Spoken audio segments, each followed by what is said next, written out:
बस सोचिए, अगर न्याय के देवता को भी न्याय की प्रतीक्षा करनी पड़े तो कैसा लगेगा। और अगर एक ऐसी दुनिया हो जहाँ किसी को इंसाफ के लिए अदालतों के चक्कर ना काटने पड़े, जहाँ अपराध ही ना हो, जहाँ केस ही ना हो, क्या वो दुनिया सच में मुमकिन है? दोस्तों, आज मैं आपको एक ऐसी फिल्म के बारे में बताने जा रहा हूँ जो सिर्फ एक कहानी नहीं सुनाती, बल्कि समाज, कानून और इंसाफ पर गहरे सवाल खड़े करती है। फिल्म की शुरुआत किसी बड़े एक्शन से नहीं होती, बल्कि एक बेहद दिलचस्प परंपरा से होती है जहाँ लोग अपने हाथों से मिर्च पीसकर भगवान को चढ़ाते हैं, ये मानकर कि जब इंसान हर कोशिश कर लेता है और फिर भी उसे न्याय नहीं मिलता, तब भगवान इंसाफ दिलाते हैं। और फिर आता है टर्निंग पॉइंट। एक आम इंसान भगवान के सामने खड़ा होकर कहता है, अगर सच में न्याय करना है तो अपनी सारी दिव्य शक्तियां छोड़ दीजिए, एक आम इंसान बनकर इसी सिस्टम के अंदर इंसाफ करके दिखाइए। और यहीं से फिल्म सिर्फ धर्म और आस्था की कहानी नहीं रहती, वो कानून, अदालत और न्याय व्यवस्था पर एक गहरी बहस बन जाती है।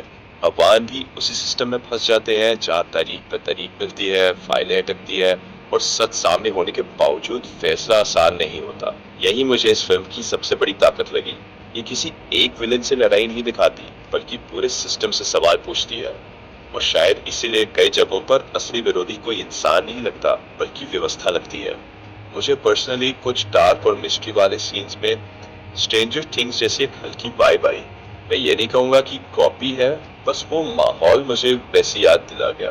कुछ एक्शन सीन्स भी ऐसे हैं जो दूसरी फिल्मों की याद दिला सकते हैं, लेकिन इस फिल्म ने उन्हें अपने अंदाज में पेश किया है, तो उनका असर बना रहता है। और अगर एक्टिंग की बात करूं तो लीड किरदार ने भगवान के उस रूप को अच्छे से निभाया है जो पहली बार इंसानी पैसे महसूस करता है। कोर्टरूम वाले सीन हो या इमोशनल पल, कई जगह उनकी परफॉर्मेंस कहानी को और मजबूत बनाती है। सपोर्टिंग कास्ट भी अपना काम अच्छा करती है, इसलिए कहानी का फ्लो कहीं टूटता नहीं। हाँ, फिल्म बिल्कुल परफेक्ट नहीं है। दूसरे हिस्से में रफ्तार कुछ जगह धीमी पड़ जाती है, कुछ फैसले ऐसे लगते हैं जिन्हें थोड़ा और गहराई से दिखाया जा सकता था। लेकिन कुल मिलाकर फिल्म का जो मूल सवाल है वो आखिर तक आपके साथ रहता है। शायद यही इसकी सबसे बड़ी जीत है। फिल्म खत्म होने के बाद भी आपके मन में यही गूंजता रहता है, क्या न्याय सिर्फ कानून से मिलता है, या समय पर मिला न्याय ही असली न्याय होता है? और अगर भगवान को भी इंसानों की तरह अदालतों के चक्कर लगाने पड़े, तो क्या वो भी समय पर न्याय दिला पाएंगे?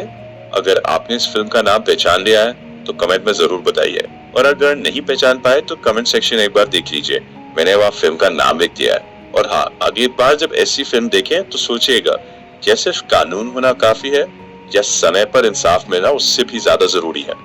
मिलते हैं अगले वीडियो में, तब तक याद रखिए,